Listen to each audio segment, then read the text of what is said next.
हरे कृष्ण माताजी। हरे कृष्ण माताजी। माताजी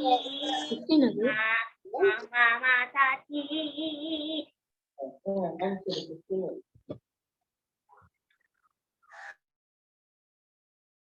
हरे कृष्ण।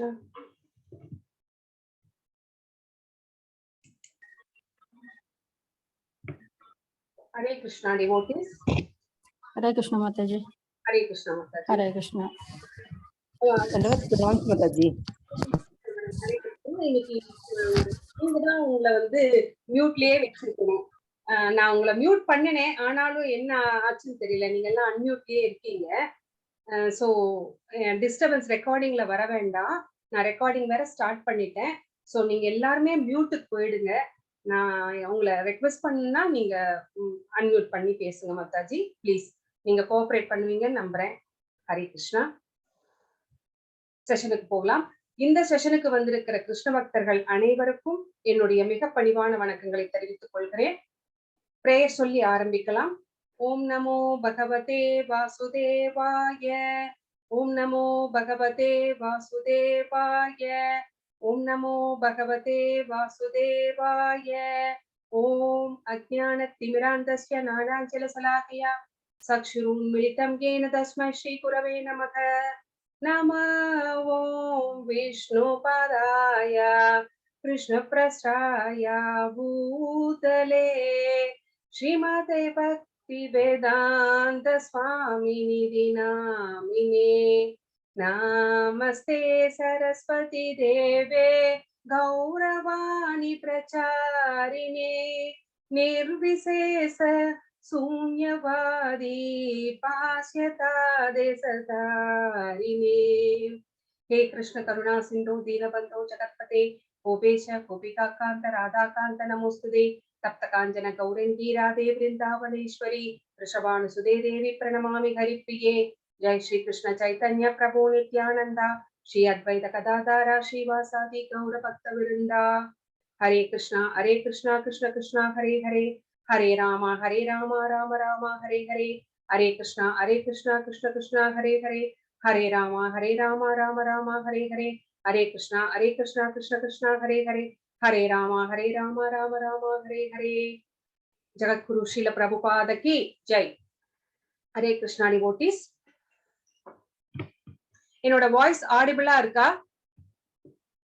சாட் பாக்ஸ்ல தம்ஸ் அப் போடுங்க ஆடிபிளா இருக்குன்னா.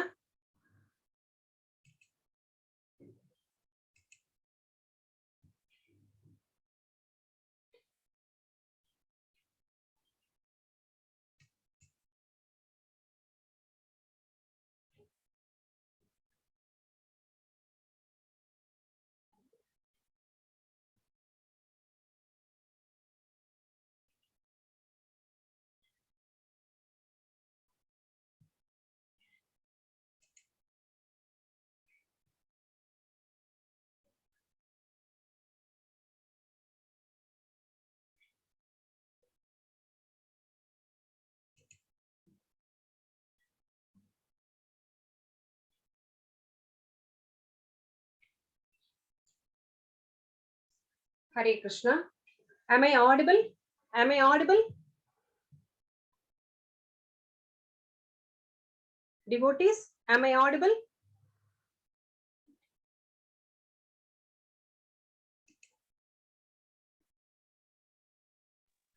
Yes, Mataji. Thank you, Mataji. Hare Krishna.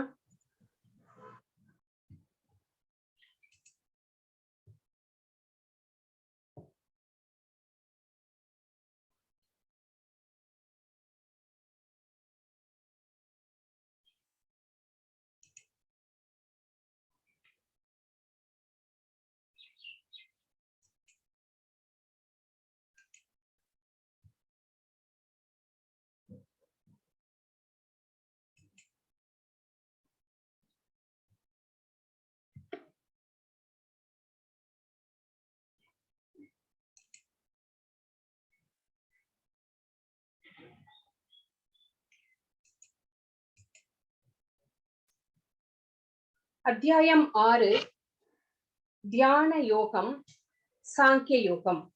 இந்த சாப்டர்ல பகவான் நமக்கு என்ன சொல்ல போகிறார் அப்படிங்கிறத பத்தி பார்க்கலாம். ஹரே கிருஷ்ணா. ஸ்ரீ ஸ்ரீ ராதா கோவிந்தர் இஸ்கான் மேங்களூருவுக்கு நம்முடைய பணிவான வணக்கங்களை தெரிவித்து விட்டு இந்த செஷனுக்கு செல்லலாம். ஹரே கிருஷ்ண கிருஷ்ண கிருஷ்ண ஹரே ஹரே, ஹரே ராம ராம ராம ஹரே ஹரே.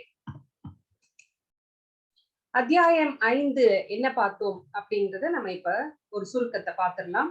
சந்நியாசமா கர்மயோகமா, எது சிறந்தது, யச்ரேய, விச் இஸ் த பெஸ்ட், எனக்கு அப்படி சொல்லுங்க, நான் ரொம்ப குழப்பத்தில் இருக்கிறேன் அப்படின்னு கேட்கிறார் பகவான் கிட்ட அர்ஜுனர். அப்புறம் கர்மயோகம் தான் சிறந்தது சந்நியாசத்தை விட, கர்மயோகோ விசிஷ்யதே அப்படின்னு பகவான் வந்து சொன்னார். நிஷ்காம கர்மயோகம் அப்படின்னா என்னன்னு பார்த்தோம். நிஷ்காம கர்மயோகத்தின் பலன் என்ன அப்படிங்கிறது கர்ம பந்தத்திலிருந்து நம்மை விடுவிக்கிறது அப்படிங்கிறதையும் நம்ம பார்த்தோம். குர்வன் அபினலிப்யதே. சோ கிருஷ்ணர் மீது கவனம் செலுத்துவதன் மூலம் எப்படி விடுதலை அடையலாம், கிருஷ்ணர் மீது எப்படி கவனம் செலுத்துவது அப்படிங்கிறதையும் பார்த்தோம்.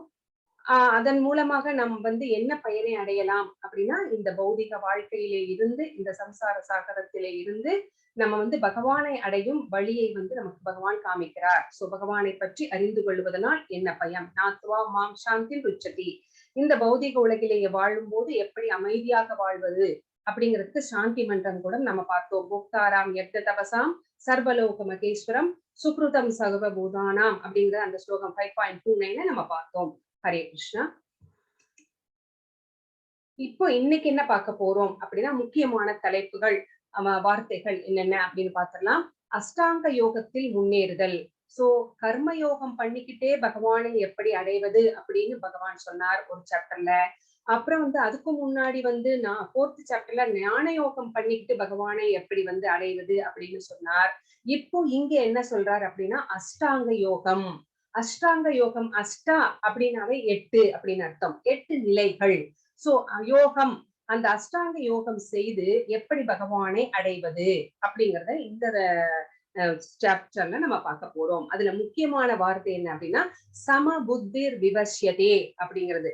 அஷ்டாங்க யோகத்தின் நிலைகள் எல்லாம் என்னென்ன, 8 நிலைகள் இருக்கிறது. அது என்ன நிலைகள் அப்படின்னு நம்ம பார்க்க போறோம். யம, நியம, ஆசன, பிராணயாம, பிரத்யாகார அப்படின்னு 8 நிலைகள் இருக்கிறது. அது என்னன்னு விரிவாக நம்ம பார்க்க போறோம். ரகசி ஸ்திதா அப்படிங்கிறது முக்கியமான வார்த்தை. ஏன் மனதை கட்டுப்படுத்த வேண்டும், அப்பியாசேனது கௌந்தேய, மனதை கட்டுப்படுத்தவில்லை என்றால் என்ன நடக்கும் அப்படிங்கிறதும் நம்ம பார்க்க போறோம். சோ இந்த மாதிரி அஷ்டாங்க யோகம் செய்யும் போது யோகிகள் வந்து தோல்வி அடைந்து விட்டால் அவர்களுடைய நிலை என்ன அப்படின்னு அர்ஜுனர் வந்து நமக்காக வந்து கேட்கிறார் பகவான் கிட்ட, அவருடைய டவுட்டை கேட்கிறார். சுசீனாம் ஸ்மிருதினாம் கேஹே, சோ அவர்களுடைய நிலை என்னவாகும் பகவானே அப்படின்னு கேட்கிறார். அதுக்கு பகவான் பதில் சொல்றார், 2 ஸ்லோகத்துல சொல்றார். அது என்னன்னு பார்க்க போறோம். பக்தி யோகி மிகையுறந்த யோகம். சோ எல்லா யோகங்களையுமே, ஞான யோகம் பார்த்தோம், கர்ம யோகம் பார்த்தோம், அப்புறம் வந்து அஷ்டாங்க யோகம் இப்ப பார்க்க போறோம். இந்த யோகங்களில் எல்லாம் மிகச்சிறந்தது எது அப்படின்னு கேட்டா பக்தி யோகம் தான் அப்படின்னு பகவான் வந்து ரொம்ப தெளிவாக நமக்கு சொல்கிறார். யுக்த மனோமதக அப்படிங்கிறது ரொம்ப முக்கியமான வார்த்தை.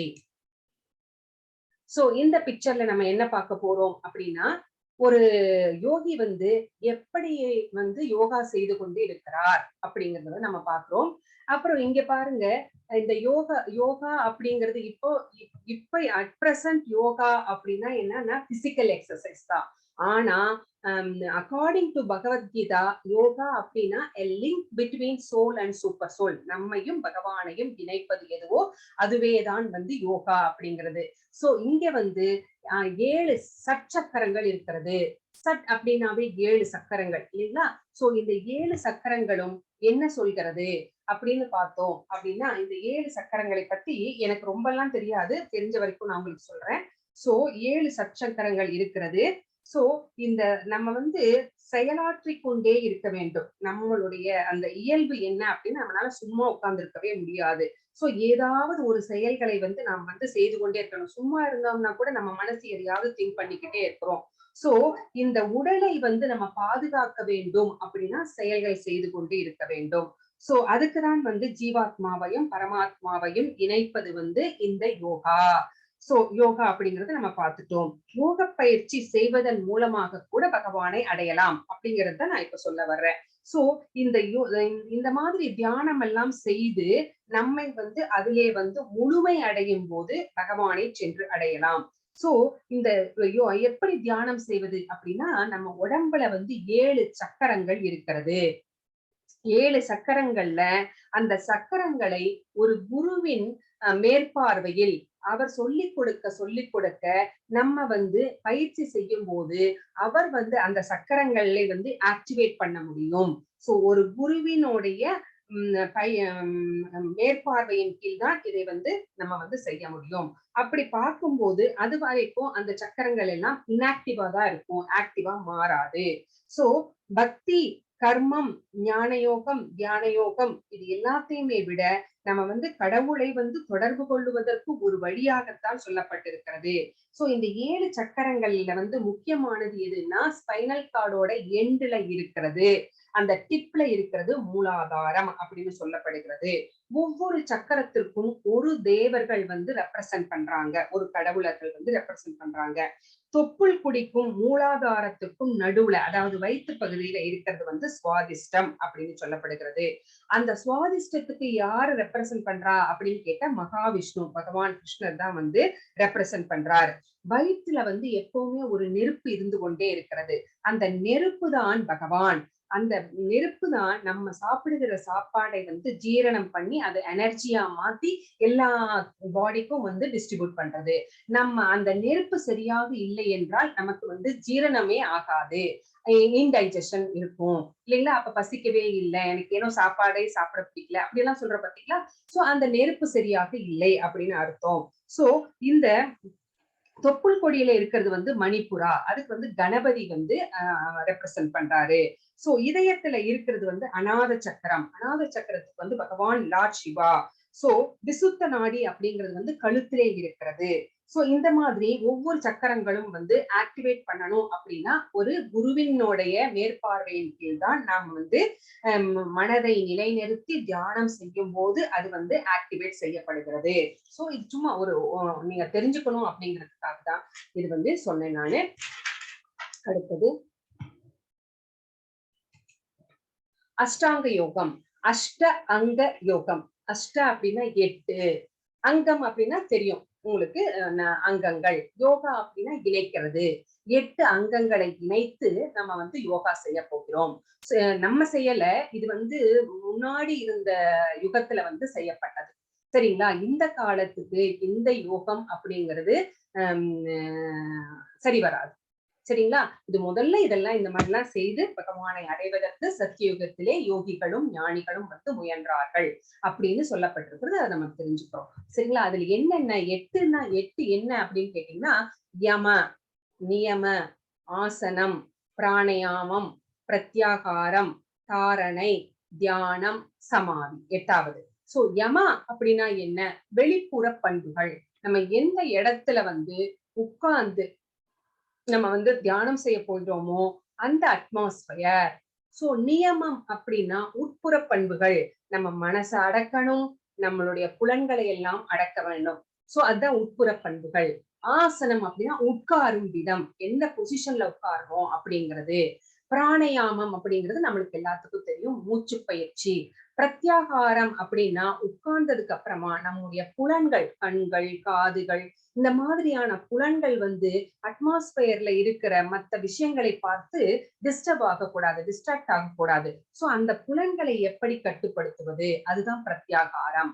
தாரணை அப்படின்னா கான்சென்ட்ரேட் பண்றது, கவனத்தை ஒருமித்தல். சோ தியானம் அப்படின்னா தியானத்திலே உட்கொணர்தல், ஒரு போக்கஸ் பண்ணி பகவானுடைய அந்த சதுர்புஜ இது மனசிலே நிலைநிறுத்தி, அவருடைய உருவை நிலைநிறுத்தி நம்ம தியானம் பண்ணுவது. அப்படி தியானம் பண்ணும்போது நம்ம ஒரு சமாதி நிலைக்கு செல்கிறோம். சோ எல்லாமே போக்கஸ்டா பகவான் மேலேயே இருக்குது. சோ அப்ப கிடைக்கிற அந்த ஸ்டேட்டுக்கு தான் சமாதி அப்படின்னு பேரு. அதேதான் இங்க பெருசா கொடுத்திருக்காங்க. சோ இங்க நமக்கு வந்து 5.27 5.28லயே அஷ்டாங்க யோகம் அப்படின்னா என்ன அப்படின்னு ஒரு இன்ட்ரடக்ஷன் போன சாப்டர்லயே கொடுத்திருந்தாங்க. அத வந்து மறுபடியும் இங்க வந்து சொல்றாங்க, 6வது சாப்டர்ல சொல்றாங்க. ஸ்பர்ஷான் கிருத்வா பகிர்பாம் யாம் சச்சு சைவாந்தரே ப்ருவோ பிராணாபானௌ சமௌ கிருத்வா நாசாப்யந்தரசாரிணௌ யதேந்திரியமனோ புத்திர் முனிர்மோக்ஷ பராயணக விகதேச்சாபய குரோதோ யசதா முக்த ஏவச. சோ அஷ்டாங்க யோகம் எப்படி பண்ணணும் அப்படிங்கறத இந்த 2 ஸ்லோகம் நமக்கு சொல்கிறது. எல்லா புறப்புலன் விஷயங்களையும் வெளியே நிறுத்தி அப்படின்றாங்க. புறப்புலன் விஷயங்கள், சோ நம்முடைய புலன்களுடைய திங்க் பண்றது, எதையாவது பாக்குறது, யோசிக்கிறது, இந்த மாதிரி எந்த விஷயங்களும் இல்லாம மனதை வந்து ஒரே பகவானுடைய நினைப்பிலேயே வச்சிருக்கிறது. சோ எல்லாத்தையுமே வந்து வெளியில வந்து நிறுத்திடுறது. புருவ மத்தியில் கண்களை, சோ புருவ மத்தியில இந்த சென்டர் பாயிண்ட்ல வந்து கண்கள் வந்து அங்கேயே இருக்கணும், பார்வையை நிறுத்தி. நாசிக்குள் உள் வெளி சுவாசங்களை நிறுத்தி. சோ நிறுத்தினா நிறுத்துறது கிடையாது, ஒரு பேலன்ஸ், அங்க ஒரு பேலன்ஸை உருவாக்கி. அது வந்து அவங்களுக்கு தான் தெரியும், யோகா மாஸ்டர்ஸ்க்கும் அவங்களுக்கு அந்த ஞானிகளுக்கு தான் தெரியும். சோ உள்ள வந்து 5 வகையான வாயுக்கள் இருக்கிறது. அந்த 5 வகையான வாயுக்களை வந்து அவங்க வந்து எப்படியெல்லாம் வந்து அதை நிறுத்தணும், எங்க வந்து செலுத்தணும் அப்படிங்கறத அவங்களுக்கு தான் தெரியும். சோ அந்த மாதிரியாக ஒரு பேலன்ஸை உருவாக்கி மனத்தையும் புலன்களையும் அறிவையும் கட்டுப்படுத்தி.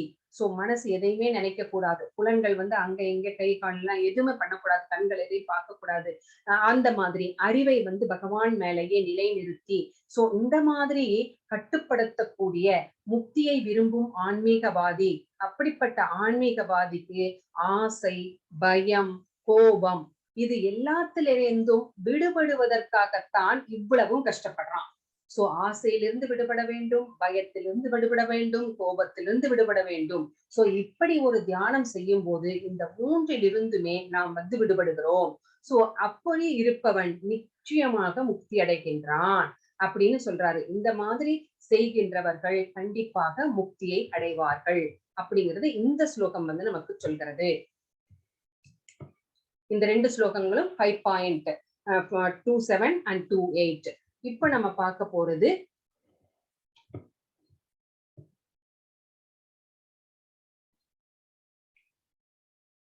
ஒரு நிமிஷம்.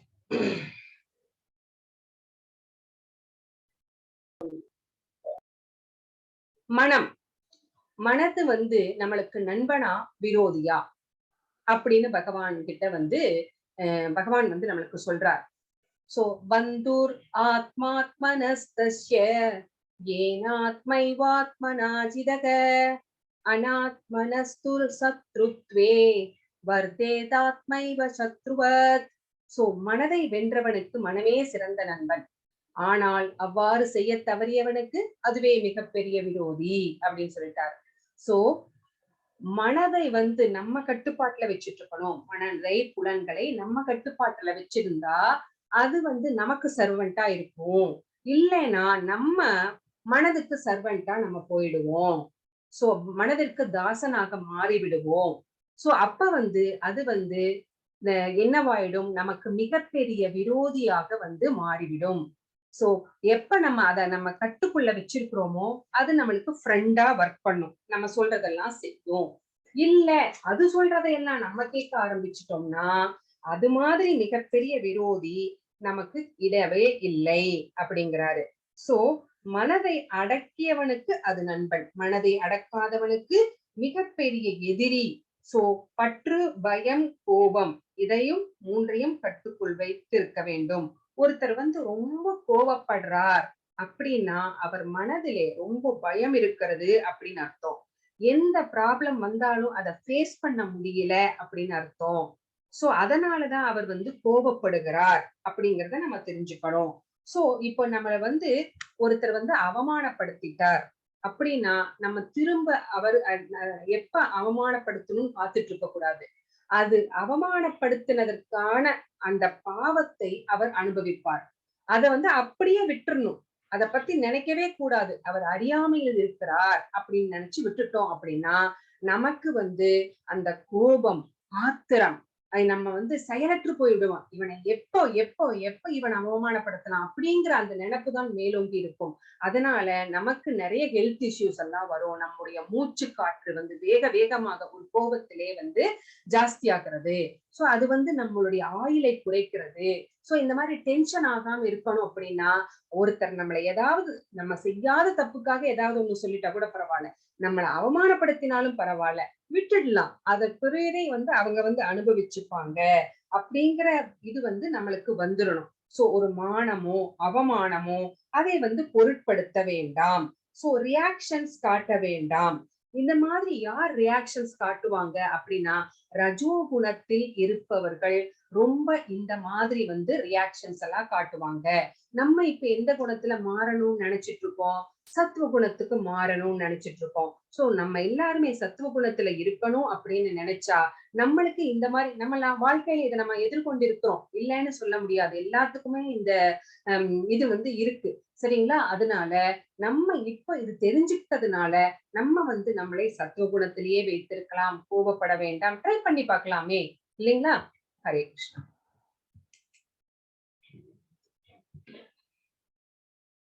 யோகி யுஞ்சீத சததம் ஆத்மானம் ரகசி ஸ்தித ஏகாகீயதசித்தாத்மா நிராசீர் அபக்ரிஹ. யோகியானவன் தனது உடல், மனம் மற்றும் ஆத்மாவினை பரமனின் தொடர்பில் எப்போதும் ஈடுபடுத்த வேண்டும். அவன் தனிமையான இடத்தில் தனியே வசித்து மனதை கவனத்துடன் எப்போதும் கட்டுப்படுத்த வேண்டும். அவன் உரிமை உணர்வுகளிலிருந்தும் ஆசைகளிலிருந்தும் விடுபட்டிருக்க வேண்டும்.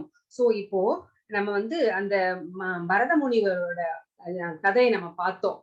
நாட்டை விட்டு, சாம்ராஜ்யத்தை விட்டு, அரச பதவியை விட்டு தன்னுடைய பிள்ளைக்கு முடிசூட்டிட்டு எனக்கு வயசாயிடுச்சு, நான் ஆன்மீகத்தை தேடப் போகிறேன், கடவுளை அடைய போகிறேன் சொல்லிட்டு காட்டுக்கு போனவர் ஒரு சின்ன மான் குட்டியினால எப்படி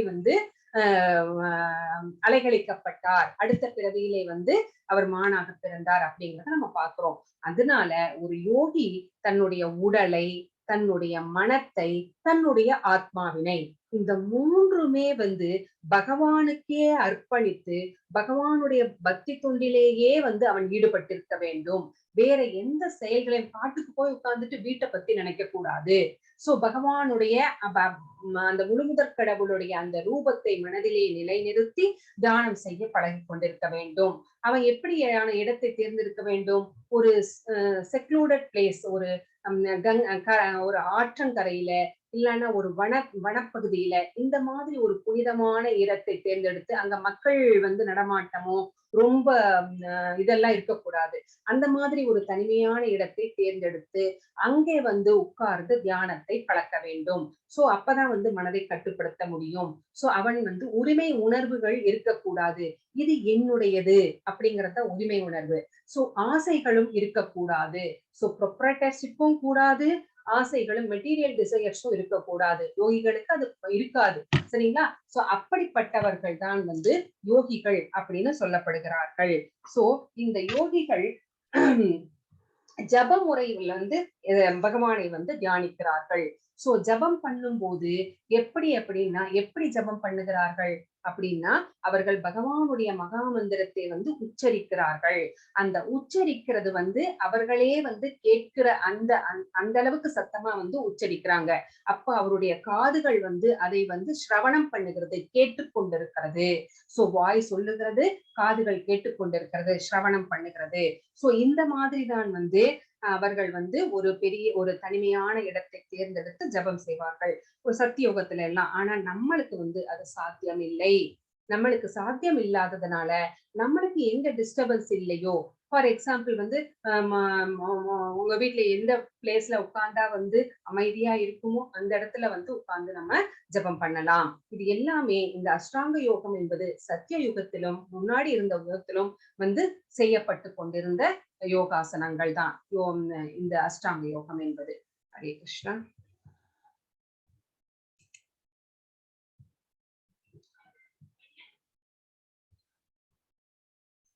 ஒரு நிமிஷம், எனக்கு இந்த ஸ்லோகம் தெரியல, அதனால புக்கை நான் எடுத்துக்கிறேன். எத்தனாவது ஸ்லோகம்?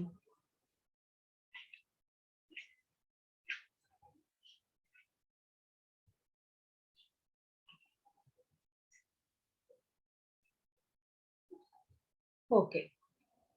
शुचौ देशे प्रतिष्ठाप्य स्थिरमासनमात्मनः नात्युत्निदं नादिनीसं शैलाजिनकुशोत्तरं तत्रैकाग्रं मनः कृत्वा यदसितेन्द्रियक्रिया उपविश्यासने युञ्जात् யோகமாத்மவிசுத்தயே. சோ இந்த ரெண்டு ஸ்லோகங்களும் நமக்கு என்ன சொல்றது அப்படின்னு பார்க்கலாம். யோகத்தை படியில தனிமையான இடத்திற்கு சென்று, சோ இப்ப ஒரு இடத்துக்கு போயிட்டோம், ஒரு காட்டுக்குள்ள ஒரு இடத்துக்கு போயிட்டோம், தனிமையான இடமாக இருக்கிறது. சோ அந்த இடத்துல நிலத்தில் தர்ப்பை புல்லை பரப்ப வேண்டும். சோ உங்களுக்கு தெரியும் குஷா கிராஸ் அப்படிங்கிறது, தர்ப்பை புல் அப்படிங்கிறது என்னன்னு தெரியும். சோ அந்த குஷா கிராஸ ஒரு நல்ல ஒரு புனிதமான இடத்தை தேர்ந்தெடுத்து, தனிமையான இடத்தை தேர்ந்தெடுத்து தர்ப்பை புல்லை பரப்பி அதன் மேல மான் தோல். உடனே நீங்க கொஸ்டின் கேட்பீங்க, மானை கொன்றுதானே தோல் எடுத்து தொடங்கி அது பாவம் இல்லையான்னு.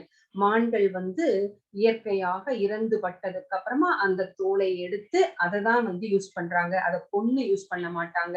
சோ மான் தோலாலும் மென்மையான துணியாலும் அந்த குஷா கிராஸ மேல போட்டுறணும். அப்புறம் அந்த ஆசனம் நம்ம தேர்ந்தெடுத்த இடம் இருக்கு பாருங்க, ரொம்ப உயரமாகவும் இருக்கக்கூடாது, ரொம்பவும் தாழ்வாகவும் இருக்கக்கூடாது, ஒரு புனிதமான இடத்தில் இருக்க வேண்டும். அதன் மேல ஸ்திரமாக உட்கார்ந்து கொண்டு நம்முடைய மனம், புலன்கள், செயல்கள். சோ எங்கேயாவது ஒரு மரத்துல ஒரு கீச் கீச்சுன்னு சத்தம் கேட்டா அதை திரும்பி பார்க்க கூடாது. அப்புறம் வேற ஏதாவது ஒண்ணு நடந்துட்டு இருந்துச்சுன்னா அதை திரும்பி பார்க்க கூடாது. அந்த மாதிரி எல்லாம் இல்லாம நம்முடைய புலன்களை நம் கட்டுக்குள் வைத்திருக்க வேண்டும். நம் மனத்தை பகவானை தவிர வேற எதையுமே சிந்திக்க விடாமல் நிலைநிறுத்தி வைத்திருக்க வேண்டும். அந்த மாதிரி செயல்களை கட்டுப்படுத்தி மனதை ஒருமுகப்படுத்தி போக்கஸ் பண்ணி இதயத்தை தூய்மைப்படுத்துவதற்கு. இதெல்லாம் ஏன் செய்யறோம் அப்படின்னா, நம்முடைய இதயத்தை தூய்மைப்படுத்துவதற்காக யோகிகள் இந்த மாதிரி யோகத்தை செய்கிறார்கள். சோ அவர்களுடைய இதயம் தூய்மை அடைய அடைய பகவான் அதிலே குடிகொள்ள ஆரம்பிக்கிறார். சோ பகவான் நிலையாக அங்கே இருக்க ஆரம்பிக்கிறார். சோ இத்தனை விஷயங்களும் நம்முடைய இதயத்தை தூய்மைப்படுத்துவதற்காக நாம செய்கின்றோம் அப்படிங்கறது நம்ம தெரிஞ்சுக்கணும். சோ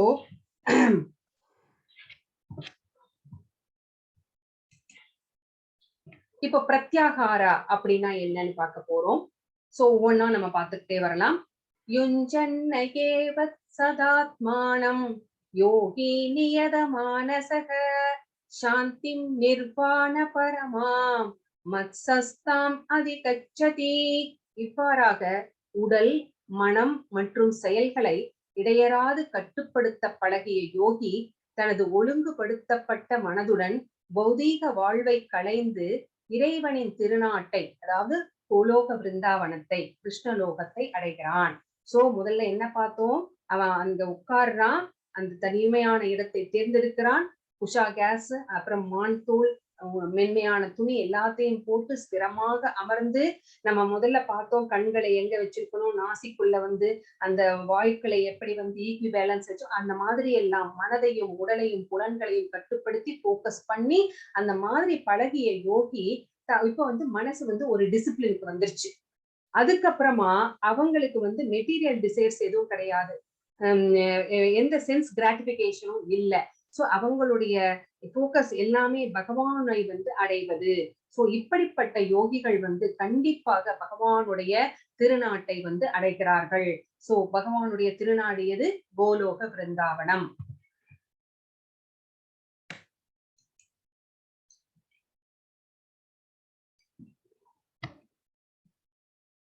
சோ ஒரு ஆமை எப்படி தன்னுடைய புலன்களை அடக்குகிறதோ அந்த மாதிரிதான் இந்த யோகிகளும் தன்னுடைய புலன்களை எல்லாம் உள்ளே இழுத்து அடக்கி வைக்கிறார்கள். சோ அடுத்தது, நாத்யஸ்தனஸ்து யோகோஸ்தி நச்சைகாந்தம் அனஸ்னதக நாசாதி ஸ்வப்னசீலஸ்ய ஜாக்ரதோ நைவ சார்ஜுன. அர்ஜுனா, எவனொருவன் மிக அதிகமாக அல்லது மிக குறைவாக உண்கின்றானோ, மிக அதிகமாக அல்லது மிக குறைவாக உறங்குகின்றானோ, அத்தகையோன் யோகி ஆவதற்கு வாய்ப்பே இல்லை. சோ யோகி ஆகுவதற்கு என்ன தகுதிகள் அப்படின்னு சொல்றாரு. அவருடைய ஃபுட் பேட்டர்ன், அவருடைய அந்த ஃபுட் ஹேபிட்ஸ் எப்படி இருக்கணும், அவருடைய ஸ்லீப்பிங் ஹேபிட்ஸ் எல்லாம் எப்படி இருக்கணும், அதெல்லாம் கூட பகவான் வந்து நம்மளுக்கு சொல்லி தர்றாரு. சோ யார் வந்து ரொம்ப ஜாஸ்தியா சாப்பிடுறாங்களோ, யார் ரொம்ப கம்மியா சாப்பிடுறாங்களோ, அவங்க வந்து யோகி ஆவதற்கு அவங்களுக்கு தகுதியே இல்லை. சோ இந்த உடலை பாதுகாக்கிறதுக்கு தேவையான அளவு சாப்பிடணும்.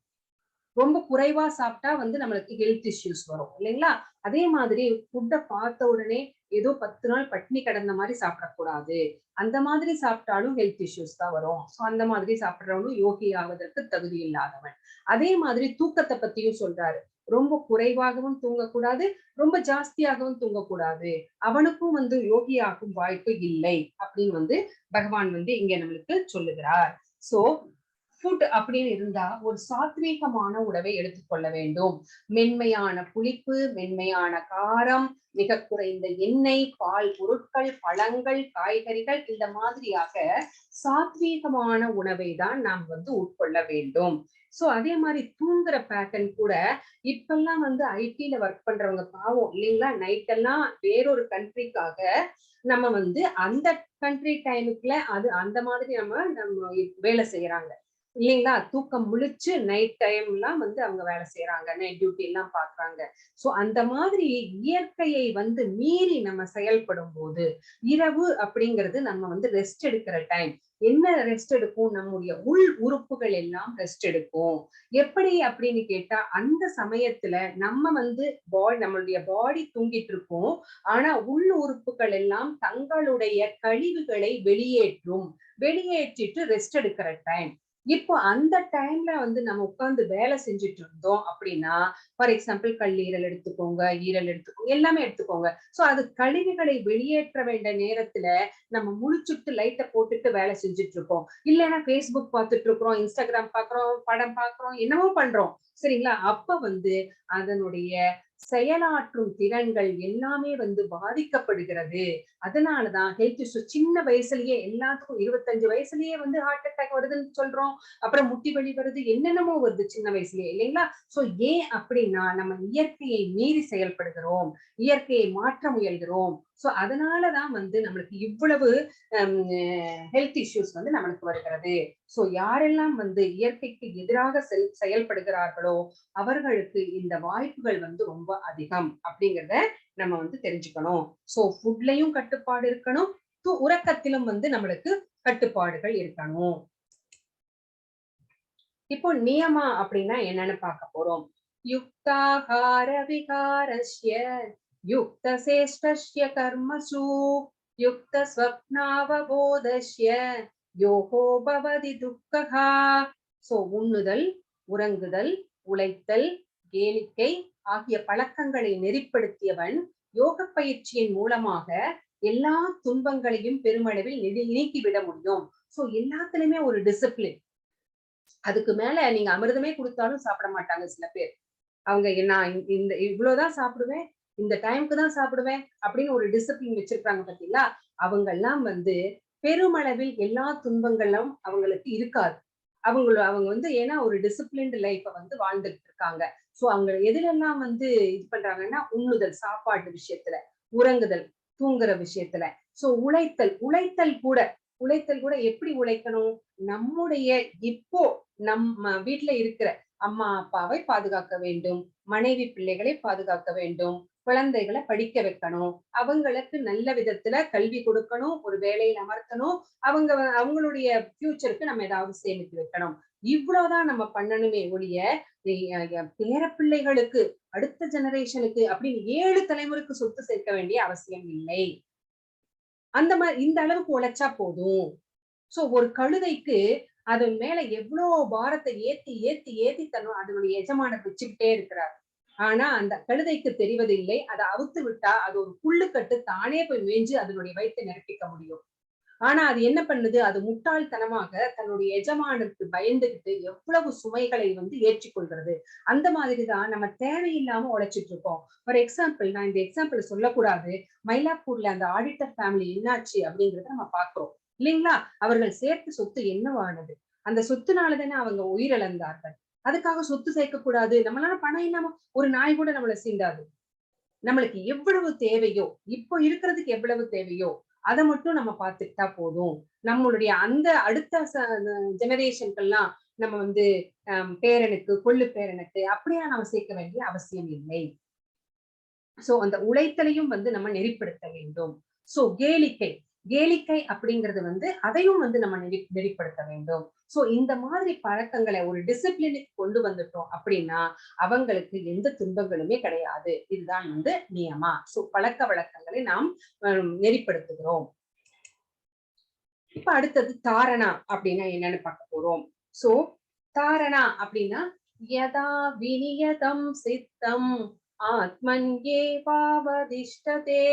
நிஷ்ப்ருக சர்வகாமேப்யோ யுக்தயித்யுச்யதே ததா. யோகியானவன் யோக பயிற்சியின் மூலமாக தனது மனதின் செயல்களை ஒழுங்குபடுத்தி எல்லா ஜட ஆசைகளிலிருந்தும் விடுபட்டு உன்னதத்தில் நிலை பெறும் போது யோகத்தில் நன்கு நிலை பெற்றவன் என்று கூறப்படுகிறான். சோ ஒருத்தரை வந்து எந்த ஸ்டேஜுக்கு வந்தோம்னா யோகி அப்படின்னு சொல்லுவோம் அப்படின்னா, சோ தன்னுடைய மனதினுடைய செயல்களை வந்து அவர் கட்டுக்குள்ள வச்சிருக்கிறார். அவர் சொல்ற விஷயங்களை மட்டும்தான் அவர் மனது நினைக்கும் செய்யும். அவங்களுக்கு ஏதாவது மெட்டீரியல் டிசைர்ஸ் இருக்குதா? எந்த ஆசையுமே கிடையாது. ஒரு ஒத்த காவி துணி தான் வச்சிருப்பாங்க இல்லைங்களா? சோ அத வந்து தட்டு பிளேட்டுன்னு எதுவும் குடிக்கிறதுக்கு சாப்பிடறதுக்கு கூட எதுவும் வச்சிருக்க மாட்டாங்க. இலையில கொடுப்பாங்க, சாப்பிட்டுட்டு தூக்கி போட்டுட்டு போயிட்டே இருப்பாங்க. கொடுத்தா சாப்பிடுவாங்க, இல்லைன்னா இல்ல. சோ இந்த மாதிரி ஜட ஆசைகள் எதுவுமே இல்லாமல் அவங்க வந்து ஒரு உன்னதத்திலே நிலை பெறும் போது அவர்கள் வந்து செல்ஃப் ரியலைஸ்டு பர்சன்ஸ். அவர்கள் தன்னை உணர்ந்தவர்கள், பகவானை உணர்ந்தவர்கள். சோ அந்த மாதிரி யோகிக்கு தகுதி என்ன அப்படிங்கிறத இந்த தாரணா அப்படிங்கிற விஷயம் நமக்கு சொல்லுகிறது.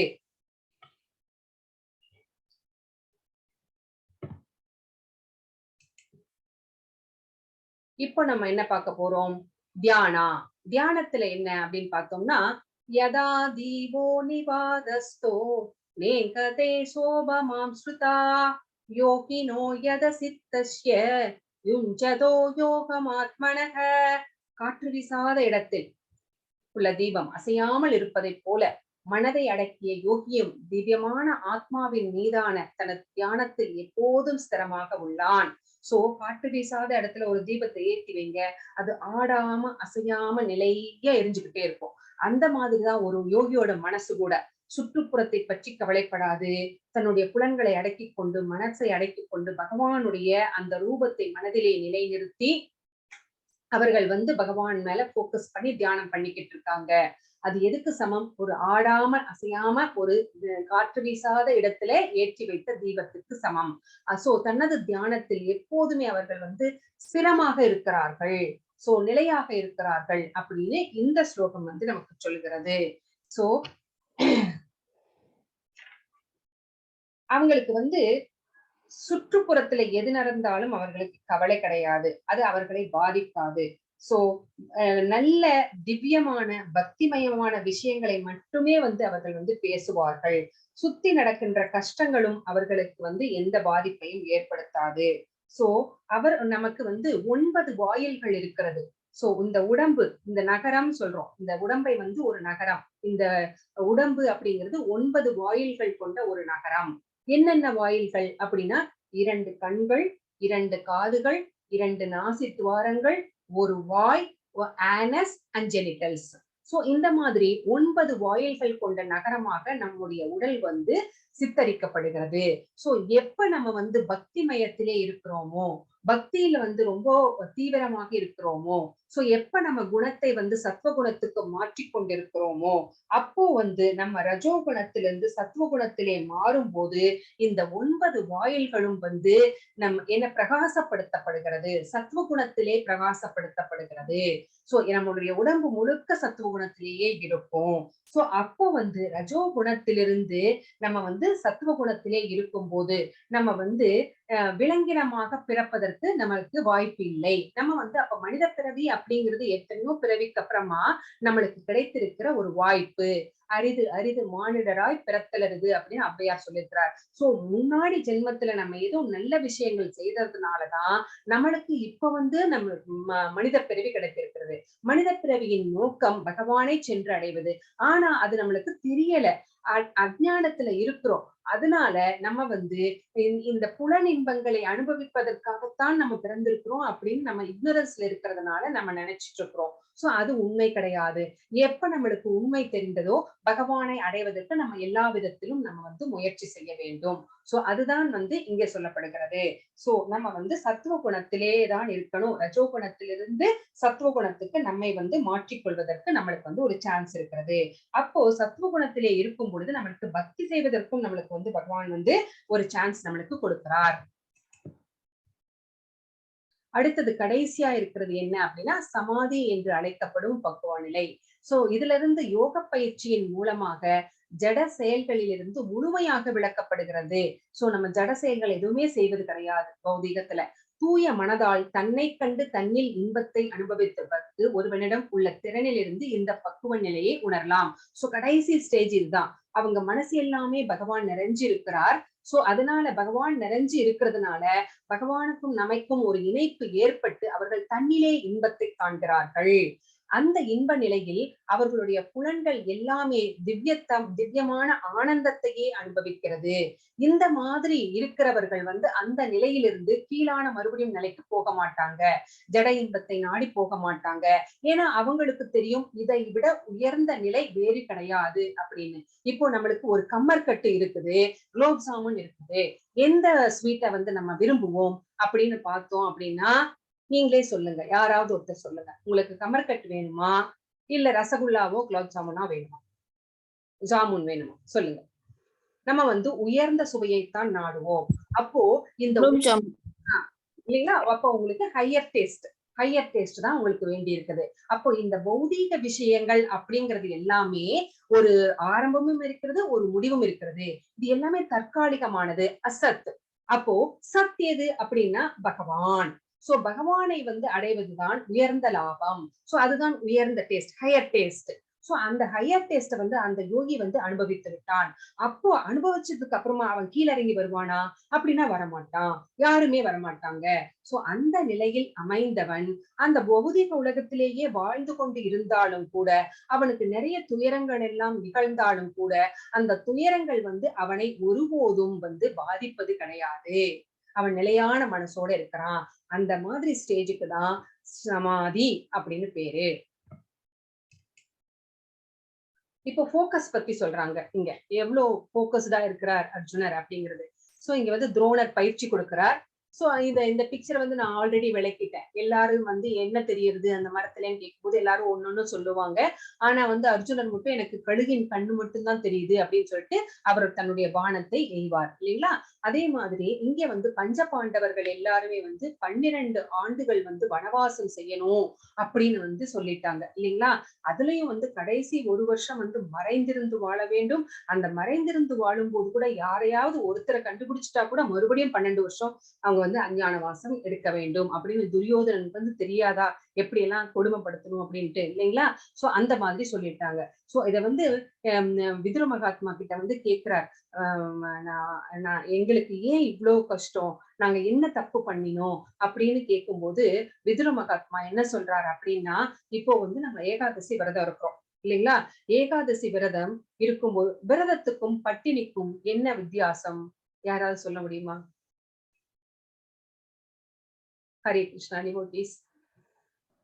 விரதம் அப்படிங்கிறது நம்ம ஒரு நேரம் சாப்பிடுவோம். மத்த 2 நேரக்கூடிய உணவை வந்து யாருக்காகவாவது நம்ம கான்ட்ரிபியூட் பண்ணணும். நம்ம வந்து வந்து அந்த உணவை வந்து கொடுக்கணும். பட்டினிங்கிறது நம்மளும் சாப்பிடாது, மத்தவங்களுக்கும் சாப்பிட கொடுக்காது இருக்கிறது. நான் கொஞ்சம் வேற மாதிரி சொல்றேன் மாதாஜி. விரதம் வந்து சாமிக்காக இருக்கிறது, கடவுள் நினைச்சு இருக்கிறது. பட்டினிங்கிறது டயட்டிங். ஓ சரி, நீங்க அப்படி சொல்றீங்க. நான் வந்து என்ன சொல்றேன் அப்படின்னா, பட்டினி அப்படின்னா வந்து நம்மளுக்கு வந்து உணவு சாப்பாடு இல்ல பட்டினி இருக்கிறோம். ஆனா விரதம் அப்படிங்கிறது நம்மளுக்கு உணவு இருக்கிறது. ஆனா நான் தான் வந்து நான் சாப்பிட வேணான்ட்டு இருக்கிறேன். சரிங்களா? பகவானுக்காக, மற்றவங்களுக்காக அப்படின்னு சொல்லிட்டு நானாக வந்து சாப்பாடு இருக்கு, ஆனா வந்து சாப்பிட வேண்டாம் அப்படின்னு நானா வந்து ஏகாதசி விரதம் இருக்கிறேன் பகவானுக்காக. சோ அவர் என்ன சொல்றார் விருதம் மகாத்மா அவர் என்ன சொல்றாரு அப்படின்னா, நீங்க வந்து ஏன் வந்து உங்களுடைய பட்டினியை வந்து நீங்க ஏன் வந்து விரதமாக மாற்றிக்கொள்ள கூடாது அப்படின்னு கேட்கிறார். சோ அவர் என்ன சொல்றார், இந்த 12 ஆண்டுகள் வனவாசத்தை ஏன் நீங்கள் ஒரு தவமாக மாற்றிக்கொள்ள கூடாது அப்படின்னு கேட்கிறார். கரெக்ட் தானே? சோ அந்த மாதிரி நீங்க நினைச்சுக்கிட்டீங்கன்னா அந்த பாவத்தோட நீங்க போய் இப்ப வந்து 12 ஆண்டுகள் தவம் செய்ய போகிறோம் காட்டுக்கு அப்படின்னு நினைச்சிட்டு போங்க அப்படிங்கிறார். அப்ப வந்து அவர்களுக்கு வந்து ரொம்ப பேர்டனா தெரியாது. கரெக்ட் தானே? S R no? எஸ், உங்களுக்கு புரிஞ்சுதா இல்லையா? புரிஞ்சுது. Okay okay. சோ அதுதான் வந்து இங்க சொல்றாங்க. அடுத்த பிக்சர்ல பார்த்தோம் அப்படின்னா திரௌபதியினுடைய சுயம்பரம். சோ இந்த சுயம்பரத்துல இங்க வந்து கீழே வந்து தண்ணி இருக்கு, மேல வந்து ஒரு மீன் வந்து சுற்றி கொண்டே இருக்கிறது. அதனுடைய கண்களை பார்த்து எங்க பார்க்கணும், கீழேதான் பார்க்கணும், மேல பார்க்க கூடாது, கீழே பார்த்துக்கிட்டே இருக்கணும். அதுவும் அசைகின்ற மீன் அதனுடைய கண்ணை வந்து இலக்காக கொண்டு இதை வந்து அம்பை செலுத்தணும் அப்படிங்கிறாங்க. வந்து அதே மாதிரி மாதாஜி மியூட் பண்ணிக்கோங்க. ஹரே கிருஷ்ணா. சோ இந்த மாதிரி பிம்பத்தை பார்த்தே வந்து அவர் வந்து கரெக்டா வந்து போக்கஸ் பண்ணி அதை அடிச்சிடுறார். அதிலே வெற்றியும் பெற்று அவர் வந்து திரௌபதியை மனம் செய்து கொள்கிறார். சோ போக்கஸ் அப்படிங்கிறது இப்படிதான் இருக்கணும். பகவானை அடைவதிலும் கூட நம்முடைய போக்கஸ் இப்படிதான் இருக்கணும். சோ இங்க அடுத்த ஸ்லோகம் என்ன சொல்றது அப்படின்னு பார்க்கலாம். சஞ்சலம் கீமன கிருஷ்ண பிரமாதி பலவத்ருடம் தஷ்யாகம் நிக்ரகம் மன்யே வாயோர் இவ சுதுஸ்கரம். சோ கிருஷ்ணா, மனம் அமைதியற்றதும் குழப்பம் நிறைந்ததும் அடங்காததும் சக்தி மிகுந்ததும் ஆயிற்றே. வீசும் காற்றை அடக்குவதை விட மனதை அடக்குவது கடினமாக எனக்கு தோன்றுகிறது அப்படிங்கிறார். அதனாலதான் அர்ஜுனர் கிட்ட சொன்னார், உனக்கு இந்த சந்நியாசம் எல்லாம் சரிப்படாது அர்ஜுனா அப்படின்னு நிறைய டைம் சொன்னார் இல்லைங்களா? அதுதான். சோ இப்ப வந்து என்ன சொல்றார், மனதை அடக்குறதுங்கிறது ரொம்ப ரொம்ப கஷ்டம் பகவானே. சோ நான் வந்து புயல் காத்த கூட அடக்கி வச்சிருவேன், ஆனா என்னோட மனசு வந்து அசைக்க முடியல, கட்டுப்படுத்த முடியல இல்லைங்களா? அது ஒரு நிமிஷத்துல அது வந்து சுவிட்சர்லாந்து போயிட்டு வந்துரும், ஆஸ்திரேலியா போயிட்டு வந்துரும், எங்க வேணா போயிட்டு வந்துரும் இல்லைங்களா? சோ அது வந்து வாயு வேகம் மனோவேகம் இல்லைங்களா? சோ அதை வந்து அடக்கவே முடியாது அப்படிங்கிறார். சோ இதை வந்து எனக்கு ரொம்ப கடினமாக தோன்றுகிறது அப்படின்னு பகவான் கிட்ட வந்து கேட்கிறார். அதுக்கு பகவான் என்ன சொல்கிறார் அப்படின்னு நம்ம பார்க்கலாம். ஸ்ரீ பகவானுவாச்ச அசம்சயம் மகாபாகோ மனோ துர்நிக்ரகம் சலம் அப்யாசேன து கௌந்தேய வைராக்கியேன சுக்ருத்யதே. சோ 2 உபாயம் சொல்லிருக்கிறார். அப்யாசேன வைராக்கியேன. அப்யாசேன அப்படின்னா என்ன அப்படின்னு கேட்டா பயிற்சி செய்வதன் மூலமாக. சோ பிராக்டிஸ், பை பிராக்டிஸ் அப்படிங்கிறாரு. வைராக்கியேன அப்படின்னா இந்த வைராக்கியம் வந்து நம்ம தமிழ் வைராக்கியம் இல்ல, சமஸ்கிருத வைராக்கியம். அப்படின்னா என்ன அப்படின்னா பற்றின்மை, டிட்டாச்மெண்ட். சோ இந்த 2 நம்ம வந்து மனதை அடக்க முடியும் அப்படின்னு பகவான் வந்து ஒரு வழியை 2 வழிகளை சொல்கிறார். சோ பகவான் ஸ்ரீ கிருஷ்ணர் கூறினார், பலம் பொருந்திய புயங்களை உடைய குந்தியின் மகனே, அமைதியற்ற மனதை அடக்குவது சந்தேகமின்றி மிகவும் கடினமே. பகவானும் ஒத்துக்கிட்டார், ஆமா மனசை கண்ட்ரோல் பண்ண முடியாது. ஏன்னா நீங்க ஒரே ஒரு மாலை ஜபிக்கலாம் அப்படின்னு நீங்க வந்து ஜபமாலை எடுத்துட்டு போய் உட்கார்ந்தீங்கன்னா தான் அப்பதான் ஏகப்பட்ட விஷயங்கள் வந்து நம்ம மனசுக்குள்ள வந்து குவியும். நம்மளால வந்து போக்கஸ்டா வந்து ஜபமாலைய ஜபிக்க முடியாது. நீங்க வேணா உட்கார்ந்து பாருங்க, இந்த ஜபமாலை யாராவது ஜபிக்கிற பழக்கம் இருக்கு அப்படின்னா உங்களுக்கு தெரியும் இல்லைங்களா, நம்ம மனசை வந்து கண்ட்ரோல் பண்றது எவ்வளவு கஷ்டம் அப்படின்ட்டு. அது பகவானும் ஒத்துக்கொள்கிறார். ஆனால் தகுந்த பயிற்சியினாலும் பற்றின்மையினாலும் அது சாத்தியமாகும். சோ இந்த 2 விஷயங்களை நம்ம வந்து பிராக்டிஸ் பண்ணிட்டு, by practice and detachment. So பற்றின்மை, நான் வந்து என்னுடைய கடமைகளை செய்து விட்டேன், அதுக்கு மேல எனக்கு ஒண்ணும் கிடையாது. ஏன்னா இந்த உலகம், இந்த உடம்பின் மூலமாக எனக்கு வந்த சொந்த பந்தங்கள், இந்த உடம்பு தானே எனக்கு இந்த ரிலேஷன்ஷிப் எல்லாம் ஏற்படுத்துச்சு. மனைவி, கணவன், அம்மா, அப்பா, குழந்தைகள், ரிலேட்டிவ்ஸ், ஃப்ரெண்ட்ஸ் அப்படிங்கிற இதை வந்து இந்த பாடி தான் ஏற்படுத்துது. இந்த பாடியே வந்து தற்காலிகமானது, அசத். சோ இதனால வருகின்ற எல்லாமே வந்து அசத் தான். சோ அதனால இது கூட வந்து இருக்கிற ரிலேஷன்ஷிப் எப்படி இருக்கணும்? டிட்டாச்சா இருக்கணும், பற்றின்மையாக இருக்கணும். அதுக்காக நம்ம அவங்களுக்கு செய்ய வேண்டிய கடமைகள் எல்லாம் செய்யக்கூடாதுன்னு இல்லை, எல்லாவற்றையும் பர்ஃபெக்டா செய்யணும். ஆனா கடமை போல நினைத்து கொண்டு பற்றின்மையாக இருக்க வேண்டும். இந்த ரெண்டும் இருந்தா மனதை அடக்குவது சுலபம் அப்படின்னு பகவான் நம்மளுக்கு சொல்கிறார். மனம் ஒரு நண்பனா அல்லது எதிரியா நம்ம ஆல்ரெடி பார்த்துட்டோம். அதை நம்ம கட்டுக்குள்ள வச்சிருந்தா அது நம்மளுக்கு நண்பன். அதை வந்து இஷ்டம் போல மனம் போன போக்கில விட்டுட்டோம்னா அது மாதிரி ஒரு எதிரி நம்மளுக்கு வேற யாருமே கிடையாது. சோ இப்ப வந்து அஷ்டாங்க யோகம் செய்கிறார் ஒரு யோகி. அந்த யோகி வந்து செய்து கொண்டே இருக்கிறார். அப்படி செய்து கொண்டே இருக்கும் போது கொஞ்ச நாள் தான் செய்ய முடிஞ்சது அந்த யோகத்தை. அவர் வந்து இறந்து விடுகிறார். சோ அந்த யோகம் முழுமை அடையவில்லை, வெற்றி அடையவில்லை. அப்படி தவறி போகின்ற ஒருவருடைய இது வந்து என்னவாக இருக்கும், இலக்கு என்னவாக இருக்கும் அப்படின்னு வந்து அர்ஜுனர் நமக்காக வந்து பகவான் கிட்ட வந்து கேட்கிறார். சோ அஷ்டாங்க யோகத்திலே கொஞ்ச காலமே, ஷார்ட் டைம் அவர் வந்து அஷ்டாங்க யோகம் செய்து கொண்டிருந்தார்.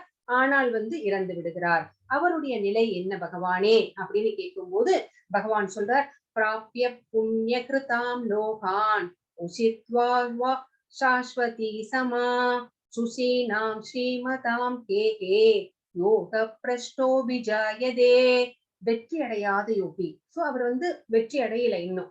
சோ அந்த மாதிரி வெற்றி அடையாத யோகி புண்ணிய ஆத்மாக்களின் லோகங்களில் பற்பல வருடங்கள் அனுபவித்த பின் நல்லோரின் குடும்பத்தில் அல்லது பெரும் செல்வந்தரின் குடும்பத்தில் பிறக்கின்றான்.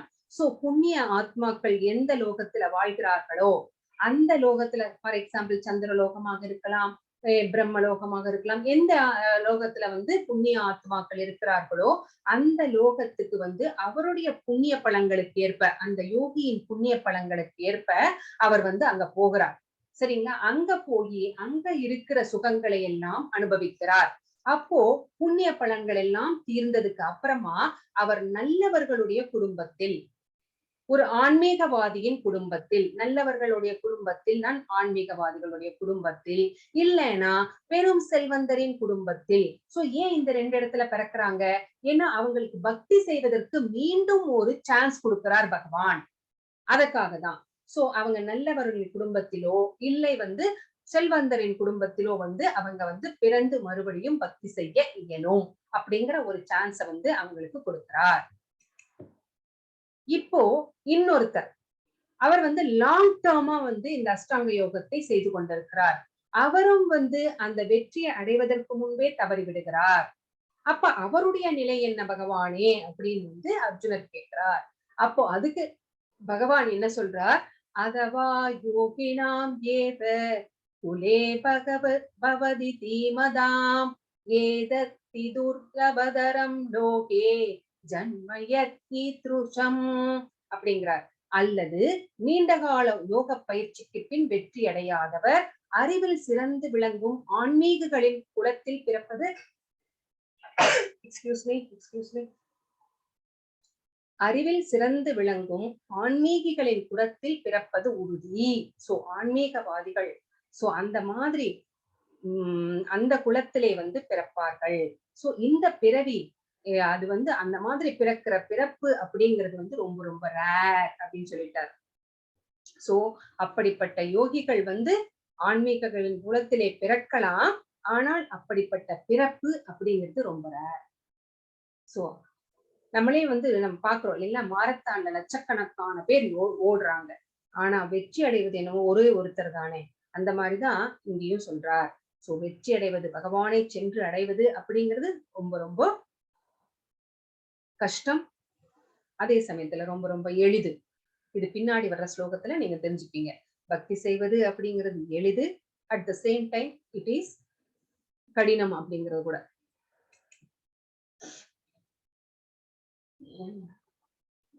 47 எனக்கு 47 தெரியவே இல்லை, நான் புக்கை பார்த்து படிக்கிறேன்.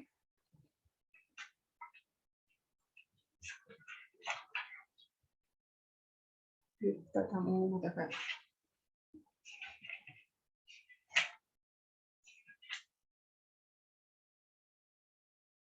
योगिनाम् अभिसर्वेषां मत्कथेनान्तरात्मना श्रद्धावान् भजते यो मां समे युक्ततमो मदः. மேலும் எல்லா யோகிகளுக்கு மத்தியில் எவன் ஒருவன் பெரும் நம்பிக்கையுடன் எப்போதும் என்னில் நிலைத்து தன்னுள் என்னை எண்ணி எனக்கு திவ்யமான அன்பு தொண்டு புரிகிறானோ அவனே யோகத்தில் என்னுடன் மிகவும் நெருங்கியவனும்